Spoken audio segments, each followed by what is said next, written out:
అమ్మ నాకు చిన్న ధర్మ సందేహం. ఈ మతాంతర వివాహాలు ఈ రోజుల్లో చాలా ఎక్కువైపోయాయి కదా! అసలు ఈ మతాంతర వివాహంలో పుట్టబోయే పిల్లలకి ఎవరి మతం వర్తిస్తుందంటారు? ఓకే. హ్మ్. ఈ రోజుల్లోనే కాదమ్మా, హ్మ్. మనకి చరిత్ర కూడా చెప్పింది. ఎక్కడంటే అక్బర్ చక్రవర్తి హ్మ్. జోదాని వివాహం చేసుకున్నారు కదా. అవును. ఆయన ముస్లిం, ఈవిడ పక్కా హిందువు, హ్మ్. కృష్ణ భక్తురాలు. హ్మ్.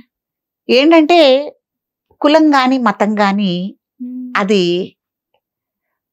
మన వ్యవస్థలో జీర్ణించకపోయిన ఒక వ్యవస్థగా సృష్టించుకోబడ్డది కానీ హ్మ్. మానసికమైంది కాదు. మానసికమైందిగా మనం రూపుదిద్దుకుంటున్నాం దాన్ని. కాబట్టి ఏ కులానికైనా హ్మ్. లేకపోతే ఏ మతానికైనా కూడా గౌరవ మర్యాదలు ఇచ్చిపుచ్చుకోవటం అనేది మనకి చాలా ముఖ్యమైంది. ఎందుకంటే ఆ రోజున అక్బర్ చక్రవర్తి గారు జోదాని వివాహం చేసుకుని హ్మ్.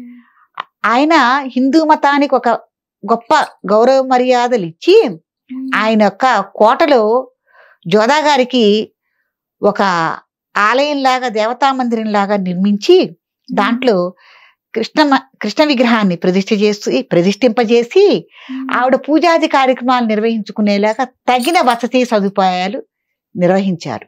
కాబట్టి ఏ మతమైనా ఏ కులమైనా ఎవరి మీద బలవంతంగా మనం రుద్దకూడదు, ఆపాదించకూడదు. మీరు వివాహాలు చేసుకోండి, ఎవ్వరు కాదు. కానీ గిరిగీసి దాంట్లోనే మీరు మా మతంలోకి వచ్చారు కాబట్టి ముస్లిం అబ్బాయి చేసుకున్నాడు హిందువుల అమ్మాయినో, లేకపోతే హిందువుల అమ్మాయిని అబ్బాయి చేసుకున్నాడనో మతాన్ని ఆచార వ్యవహారాల్ని వాళ్ళ మీద రుద్దరాదు. ఎవరి ఆచార వ్యవహారాల ప్రకారం ఎవరి మతం ప్రకారం వాళ్ళు సుఖజీవనం సాగించుకుంటూ మీ పద్ధతిలో మీరు నడుచుకుంటూ అన్యోన్యంగా కాపురం చేసుకోవాలి. అంతవరకు ఈ వివాహ వ్యవస్థని చాలా బాగుంటుంది, విచ్ఛిన్నం కాదు. కాబట్టి దేని మీదైనా సరేనమ్మా, మనం గౌరవ మర్యాదలు అనేది ఇవ్వాలి. కాబట్టి ఆ రోజుల్లో కూడా ఈ వివాహ వ్యవస్థ అనేది మతాంతరంగాను కులాంతరంగాను జరిగిందని మనకి అనేకమైన చరిత్రలు చెబుతున్నాయి.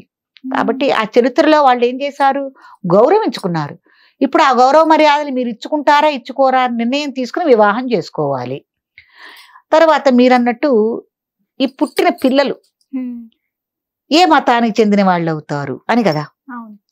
మతానికి చెందిన వాళ్ళు అవుతారు అంటే మనం మనుష్య భాషలో మాట్లాడుకోవటంలో తండ్రికి సంబంధించి అవుతారు వీళ్ళు.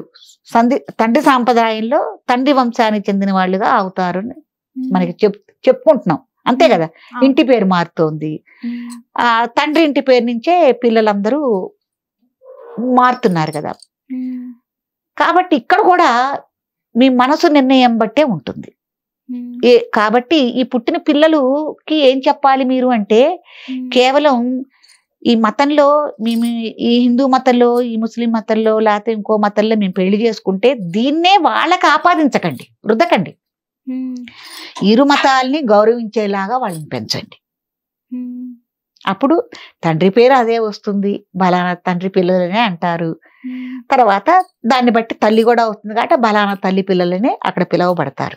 ఆ తండ్రి మతం మారి పేరు మార్చుకుంటే అప్పుడు ఏం చేయాలి? ఏ తండ్రి చేసుకున్న వాళ్ళ ఒకవేళ మార్చుకుంటే ఆ మార్చుకోవటం అనేది మానసికంగానా లేకపోతే ప్రాపంచికంగానా, అది కూడా మనం ఆలోచించుకోవాలి.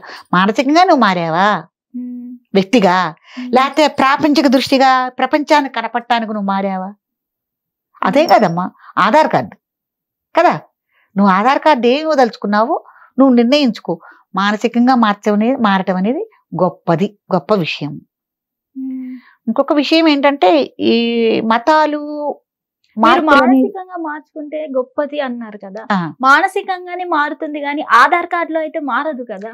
మార్చుకోవాలంటే మార్చుకోవచ్చు, కాకపోతే అంటే పుట్టినప్పుడే ఆధార్ కార్డు తయారు చేస్తారు కదా. పుట్టిన 2-3 నెలలకి 5 నెలలకే మారుస్తాడు కాబట్టి అది మీ ఇష్టం. నేననేది ఏంటంటే ఏదో చెప్పొచ్చానమ్మా. ఇప్పుడు నేననేది ఇప్పుడు ఏదైనా ఇంకొకటండి, మతంలో కానీ కులంలో కానీ ఆచార వ్యవహారాలు అనేవి చిన్నప్పటి నుంచి మనకు ఒకటి వస్తూ ఉంటుంది.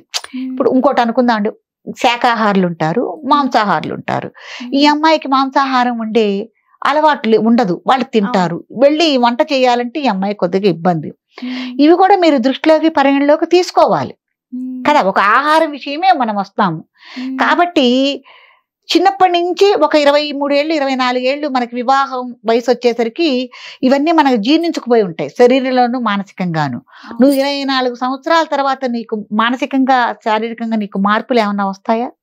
ఎంతవరకు రాగలవు, ఎంతవరకు మార్చుకోగలవు, అది ఎంతవరకు నిజం అన్నది కూడా మీరు పరిగణలోకి తీసుకోవాలి. కాబట్టి చాలా ఇది గొప్ప విషయం అమ్మా. కాబట్టి ఎవరికి వాళ్ళు మీ ప్రేమ ఆప్యాయతకి గౌరవ మర్యాదలకి లొంగి ఉన్నంత కాలం ఏది ఇబ్బంది కాదు.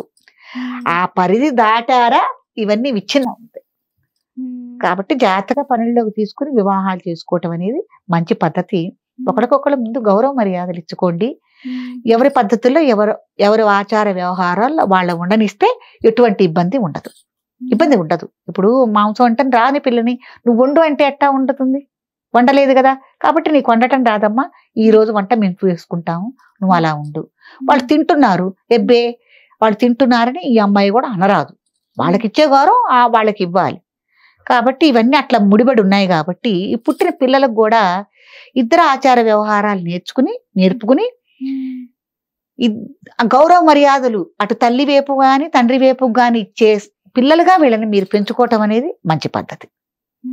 లేదు పూర్తిగా ఒక పక్కకి మీరు వస్తారంటారా, అలా అయినా మీరు రావటం అనేది మంచి పద్ధతి. అది ఎంతవరకు అంటే మతం పాటించడం కన్నా ఒక అండర్స్టాండింగ్ కి రావడం అది గొప్పతనం.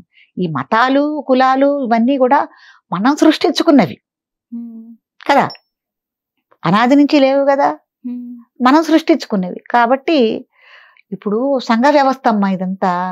ఆ రోజుల్లో కూడా ఉన్నాయంటే ఇప్పుడు అడవుల్లో ఉన్నారు వాళ్ళందరినీ చెంచులు అట్లా అడవి ప్రాంతంలో ఉంటున్నారు కాబట్టి ఆట వర్గంలో, సిటీల్లో రాజ్యాల్లో ఉన్నారు ఒక రకంగా ఎంచారు, వ్యాపార శైలిలో ఉన్నారు ఒక రకంగా ఎంచారు. కాబట్టి ఈ కుల వ్యవస్థ ఆచార ఈ మత వ్యవస్థలు కూడా అలా వచ్చినాయి. కాబట్టి ముందు ఒకరికొకరు గౌరవం ఇచ్చుకోండి. ఆ మతానికి మీరు సరిగ్గా గౌరవం ఇచ్చుకోకుండా ఆ ఇంట్లో మీరు ప్రవేశిస్తే మటుకు చాలా తప్పు. మళ్ళీ అలా అని ఇలా అని ఒకళ్ళనొకళ్ళు అనకూడదు. మీరు అనుకుంది కాకుండా ఆ మతాన్ని అంటాం, మళ్ళీ ఆ కులాన్ని అంటాం కూడా చాలా తప్పు కదా. అది అందరికీ వర్తిస్తుంది. అప్పుడు అందరూ బాధపడతారు, మీరే కాకుండా. కాబట్టి ఇవన్నీ మీరు పరిగణలోకి తీసుకోవాలమ్మా. ధన్యవాదాలు.